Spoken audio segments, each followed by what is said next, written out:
वालों को क्या, उनको हर चीज में इंडिया से कंपैरिजन करना होता है, हर चीज से। पहले इन्होंने बाबर आजम का कंपैरिजन किया विराट कोहली से। बाबर आजम कहाँ है, किस हालत में है, किस दशा में है, दुनिया में किसी को नहीं पता।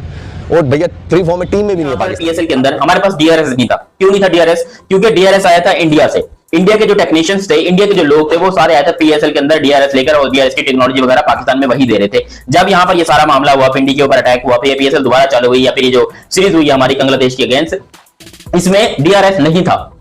क्यों नहीं था? क्रिकेट के बाद इंडिया से ही चल रही है। क्योंकि कभी ये मोदी की बात करता है, कभी ये मीडिया की बात करता है, कभी ये इंडिया की बात करता है, कभी ये इंडियन आर्मी की बात करता है। यार हम पब्लिक है ना, हम अगर इस तरह की कोई बात करते हैं तो हमारा चलो समझ में आता है दिमाग खराब है इन लोग का, लेकिन इतना तो मुझे भी पता है कि भाई इंडिया की क्या ताकत है, इंडियन क्रिकेट की क्या ताकत है। इंडियन क्रिकेट इस टाइम पे दुनिया को रूल कर रहा है, इतना मुझे भी पता है। बीएसएफ ने कुत्ते की तरह मारा था इसको, ठाए ठाए। तब से ये भुना बैठा है, ये भुना बैठा है कि तुमने मेरे भाई को मार दिया। वो लश्कर तैयबा का मेंबर था, वो लोकल कमांडर था, मारा उसको ठा बीएसएफ ने ढेर कर दिया। उसके जेब से प्रूफ, शाहिद अफरीदी के साथ फैमिली फोटोग्राफ, पता नहीं क्या क्या। फिर बीएसएफ कान खड़े हुए कि यार ये शाहिद अफरीदी का फैन है, क्या है, क्या चक्कर क्या है इतनी शाहिद अफरीदी की फोटोग्राफ। बाद में पता लगा उसका चचेरा भाई है, सगा चचेरा भाई, चचे का बेटा। तब से शाहिद अफरीदी के गैर फूके हुए भाई क्रिकेटर, इसको क्रिकेटर किसने बनाया पहले ये बताओ भाई। ये बंदा रोजाना पाकिस्तानी अवाम के लिए नफरत पैदा करता है इंडिया के दिल में, लेकिन आज इन्होंने एक स्टेटमेंट दिया है कि पाकिस्तान की क्रिकेट इंडिया के क्रिकेट से 10 साल आगे है। इंडियन क्रिकेट पाकिस्तान क्रिकेट से 10 साल पीछे है।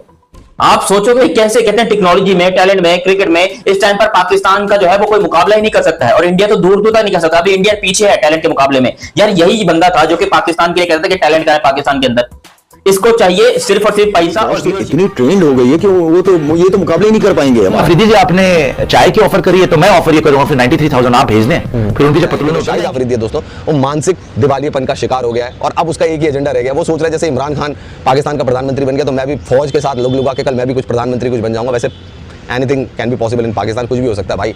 वहाँ तो ये भी हो सकता है कि इफ्तिकार भी कल डिफेंस मिनिस्टर बन जाए, हो सकता है बाबर आजम कल प्रधानमंत्री बन जाए, कुछ भी हो सकता है पाकिस्तान में। कोई कंपैरिजन है क्या इन दोनों देशों का? मतलब पाकिस्तान 75 सालों के बाद भी कहाँ लगा पड़ा है, मतलब समझ में ही नहीं आता कि कौम पे लोन है या लोन पे कौम है, क्या चल रहा है इस देश में, किसी को नहीं पता। मतलब अगर चाइना और IMF लोन देना बंद कर दे तो पाकिस्तान में तो अगले दिन की तनख्वाह देने की उनकी सरकार को 10 साल आगे है इंडिया से, बिल्कुल आगे, बिल्कुल आगे। आतंकवाद के मामले में बिल्कुल आगे, दहशतगर्दी के मामले में बिल्कुल आगे, झूठ बोलने के बारे में 10 साल नहीं भाई 100 साल आगे है पाकिस्तान। किस चीज में आगे है?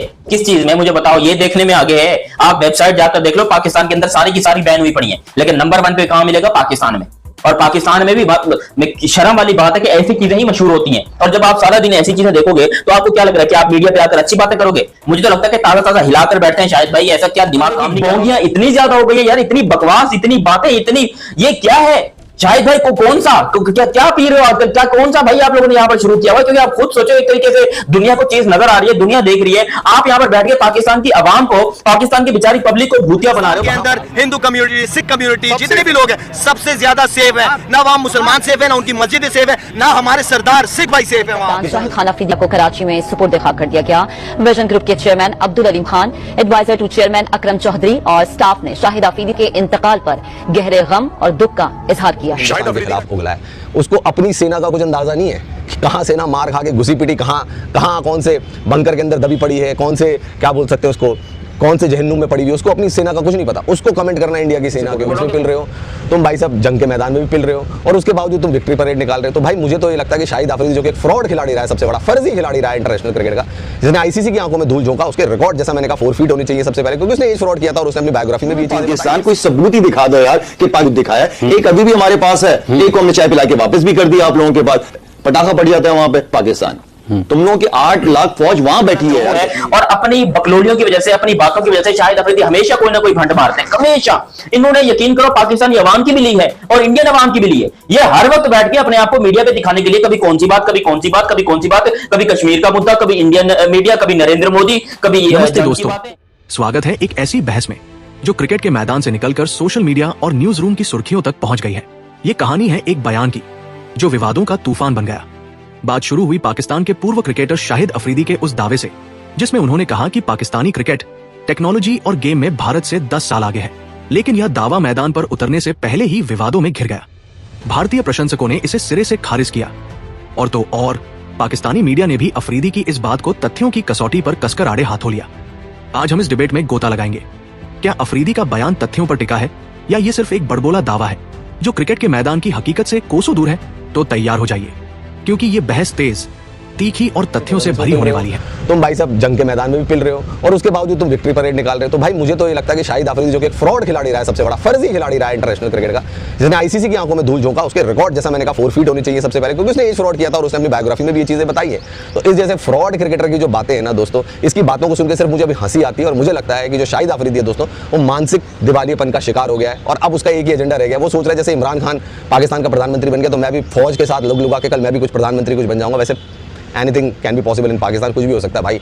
वहाँ तो ये भी हो सकता है कि इफ्तिकार भी कल डिफेंस मिनिस्टर बन जाए, हो सकता है बाबर आजम कल प्रधानमंत्री बन जाए, कुछ भी हो सकता है पाकिस्तान में। तो दोस्तों आप खुद ही समझ सकते हैं, आप शाहिद अफरीदी अभी मतलब उम्र तो हो गई, उसकी ससुर भी बन गया है, लेकिन यार कल उसके अभी बच्चों पीएसएल के अंदर हमारे पास डीआरएस नहीं था। क्यों नहीं था डीआरएस? क्योंकि डीआरएस आया था इंडिया से। इंडिया के जो टेक्नीशियंस थे, इंडिया के जो लोग थे, वो सारे आए थे पीएसएल के अंदर डीआरएस लेकर और डीआरएस की टेक्नोलॉजी वगैरह पाकिस्तान में वही दे रहे थे। जब यहाँ पर ये सारा मामला हुआ, पिंडी के ऊपर अटैक हुआ, फिर पीएसएल दोबारा चालू हुई या फिर ये जो सीरीज हुई हमारी बांग्लादेश के अगेंस्ट, इसमें डीआरएस नहीं था। क्यों नहीं था डीआरएस? क्योंकि इंडियन लोग वापस पाकिस्तान आए ही नहीं। जब ये मामला हुआ तो इंडियन लोग पाकिस्तान से चले गए, तो फिर वो वापस पाकिस्तान आए ही नहीं, जिसकी वजह से पाकिस्तान को बगैर डीआरएस के अंदर ये पीएसएल भी करवानी पड़ी। उसके अलावा अपनी जो ये बांग्लादेश और बांग्लादेश वाली सीरीज है ये भी करवानी पड़ी। और ये शाहिद भाई बैठ के बोलते हैं कि पाकिस्तान जो है वो 10 साल आगे है इंडिया से। शाहिद भाई किस चीज में आगे है? किस चीज में मुझे बताओ, ये देखने में आगे है। आप वेबसाइट जाकर देख लो, पाकिस्तान के अंदर सारी की सारी बैन हुई पड़ी है। पहले ये बताओ भाई, इसको क्रिकेटर किसने बनाया? ये क्या चीज? हमें लग रहा था कि भाई ये बड़ा पीसफुल आदमी है, बड़ी मोहब्बत फैलाने वाला है, क्रिकेट की वजह से तो प्यार फैलता है, लेकिन इसने जितनी नफरत पाकिस्तान के लिए इंडिया के दिल में बनाई है, किसी और ने नहीं बनाई। ये बंदा रोजाना पाकिस्तानी अवाम के लिए नफरत पैदा करता है इंडिया के दिल में, ऐसे ऐसे यहाँ पर बोंगिया मारता है। और भाई मैं पाकिस्तानी, मैं शाहिद अफरीदी, अगर आप शाहिद अफरीदी कहते हैं मैं पाकिस्तानी अवाम को रिप्रेजेंट कर रहा हूं, मैं पाकिस्तानी अवाम की दिल की बात कर रहा हूं, नहीं भाई, हमारे दिल की बात बिल्कुल नहीं बता रहा, ना ही हमारे जहन की बात बता रहा, क्योंकि इतनी बोंगिया इसने मारी अपनी जिंदगी में, इतनी पाखंडी गिरी की है। और ना सीरियस नोट, मैं बड़ी इज्जत करता था शाहिद अफरीदी की, लेकिन आज इन्होंने एक स्टेटमेंट दिया है कि पाकिस्तान की क्रिकेट इंडिया के क्रिकेट से 10 साल आगे है, इंडियन क्रिकेट पाकिस्तान क्रिकेट से 10 साल पीछे है। आप सोचोगे कैसे? कहते हैं टेक्नोलॉजी में, टैलेंट में, क्रिकेट में इस टाइम पर पाकिस्तान का जो है वो कोई मुकाबला ही नहीं कर सकता है, और इंडिया तो दूर दूर तक नहीं कर सकता। अभी इंडिया पीछे है टैलेंट के मुकाबले में। यार यही बंदा था जो कि पाकिस्तान के लिए कहता था कि टैलेंट का है पाकिस्तान के अंदर, इसको चाहिए सिर्फ और सिर्फ पैसा और व्यूअरशिप। इसको चैनल वाले एक कार्टून के तौर पर अपने ऊपर बुलाते हैं, भाई ये इतना बड़ा क्रिकेटर है, इसको क्या जरूरत है ऐसी बोंगियां मारने की? इतनी अच्छी इसकी फाउंडेशन है, गरीबों की मदद करता है, सब कुछ ठीक ठाक है, लेकिन इसको पैसा कमाने के लिए ऐसी ओछी हरकतें क्यों करनी पड़ती है कि ये कभी इंडिया की, ये इसकी रोजी रोटी का क्रिकेट के बाद इंडिया से ही चल रही है। क्योंकि कभी ये मोदी की बात करता है, कभी ये मीडिया की बात करता है, कभी ये इंडिया की बात करता है, कभी ये इंडियन आर्मी की बात करता है। यार हम पब्लिक है ना, हम अगर इस तरह की कोई बात करते हैं तो हमारा चलो समझ में आता है दिमाग खराब है इन लोग का, लेकिन इतना तो मुझे भी पता है कि भाई इंडिया की क्या ताकत है, इंडियन क्रिकेट की क्या ताकत है, इंडियन क्रिकेट इस टाइम पे दुनिया को रूल कर रहा है, इतना मुझे भी पता है। मैं एक जस्ट क्रिकेट फैन हूं। तो इस रोमांचक बहस का यही समापन है, जहां हमने शाहिद अफरीदी के उस दावे की परतें खोली जिसमें उन्होंने पाकिस्तानी क्रिकेट को भारत से 10 साल आगे बताया था। लेकिन जैसा कि हमने देखा, यह दावा न सिर्फ भारतीय प्रशंसकों के गुस्से का शिकार हुआ, बल्कि पाकिस्तानी मीडिया ने भी इसे तथ्यों के आलोक में खारिज कर दिया। क्रिकेट सिर्फ एक खेल नहीं, ये जुनून है, ये हकीकत है, और ये मैदान पर प्रदर्शन से साबित होता है, न कि खोखले दावों से। भारत और पाकिस्तान का क्रिकेट इतिहास गवाह है कि असली मुकाबला स्टेडियम में होता है, जहां बल्ला और गेंद बोलते हैं। तो क्या आप मानते हैं कि अफरीदी का बयान एक गलत शॉट था, या फिर इसमें कुछ दम था? हमें अपने विचार बताएं। तब तक क्रिकेट के इस जुनून को जिंदा रखें और अगली बार मिलेंगे एक नए मुकाबले के साथ। जय हिंद, जय